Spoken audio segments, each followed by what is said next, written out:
There was some trouble, family trouble, that happened in 2012 when the police were called to the Hruby household because Alan, I guess he attacked his mom. Like, he's still a teenager. So I guess there was some kind of argument. Sources said, like, over money. I'm assuming here that he probably stole money, but whatever. What we do know is that there was an argument and Alan ended up attacking his mom. Like, he got so mad that he attacked his mom, Joy, and then he was choking her. So the police were called. I think the parents were trying to, like, spook him or something, but they didn't press charges. I get it, though. Like, it's your kid. I'm sure that's the last thing you want to do is, like, press charges. But they should have, you know? So charges weren't pressed, and, like, the story would honestly get buried because they owned all the newspapers and stuff. Yeah, so they kind of, like, swept that under the rug. But it just, like, showed that Alan had a temper, and he wasn't afraid to attack. So after this, we're not sure, like, what the parents did. Like, they probably punished him, you would hope. I'm sure they did, but there's no, like, reports as to what they did. But what we do know is that the parents, John and Joy, when Alan graduated high school, which was, like, not long after this attack, they bought him a brand new Jeep as a graduation present. Yeah. I don't know. If my kid tried to choke me, I would not be buying them a Jeep. Okay? I'll choke them right back. But then again, I'm not a parent. I don't have kids, and I'm not in their shoes. So, but they bought him a Jeep, so I'm sure that really taught him a lesson. But the car, it wasn't enough for Alan. He wanted more. So in 2013, Alan, he signed up for an American Express credit card, but he did so by using his grandmother's information, like her name and, her social and all that, and he signed up for a credit card. Got approved. He's like, hell yeah. It was said that he would, like, go visit his grandma all the time. I guess she lived close by, but, like, yeah. So Alan, he liked to spend money, okay? He liked to spend money, and he liked to show off his extravagant lifestyle on social media. Oh yes, he, like, loved social media. He was all over it. He used his grandma's, but, like, the American Express card. He used that card to book a 6-week trip to Rome, Naples, and Paris.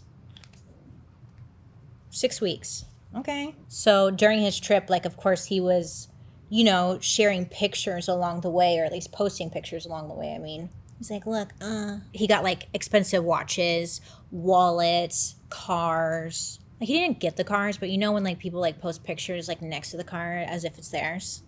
He's doing a lot of that. He was sharing a lot of these large purchases he was making on this trip. There was, like, one picture that Alan took. It was, like, of this $4,000 watch. And in the background, you can see, like, the twinkling lights from the Eiffel Tower. I can't. I hate those types of people on social media who just like, try and flex about how much money they have. Like, it's so fucking loserish. It's so lame. Doesn't matter. Okay, look. So he posts that. He's like, oh, look at me. Oh, I'm living the life that you wish you had. And then, like, a few days later, when he was staying in Paris, he was staying at, like, this really nice, famous landmark hotel. It was, like, in the chic Left Bank district. I probably couldn't pronounce it. So it's just, like, a well-known hotel, okay? He, he takes a photo and he posts it on social media and he puts the caption like, you're at a nice hotel when it's the same one the Real Housewives of Beverly Hills stayed there. Like, first of all, it doesn't make sense, but okay, all right. So many would say that Alan was, like, a shopaholic, but, like, even Alan himself said that he was. His Twitter, which is still up, so naturally, I spent forever going through all of his tweets. Research. Okay. Anyway, so he tweeted a lot. There was numerous tweets from himself where he's calling himself, like, a shopaholic. And there's also a ton of tweets that did not age well. Woo! But yeah, he loved to shop. And, like, also on his Twitter, he would always post about fast food and, like, wanting fast food. He's just, like, a dumb teenager. So there was even a blog post from Alan, which is now deleted, but this original blog post said, there is no bigger rush than getting to the register at a store and swiping your credit card. And in that moment, you're waiting for the screen to say approved. You start to get heart palpitations and you get a rush of adrenaline. By the time she's handing your stuff to you, you are so high on adrenaline, the $15,000 total does not even faze you until you've gotten home and seen the receipts. All right. Okay. So I'm not sure like what he told his parents before going on this 6-week trip, right? Like he must have had some kind of good explanation at first, but doesn't matter because the fun won't last. It won't last long. So Alan's father, John, discovered the credit card fraud and he ended up reporting it to police, who said that he was furious and he wanted his son Alan to be prosecuted. One of John's friends at the time said that John was like just beside himself, that he could tell it was really wearing on him and like he was enraged.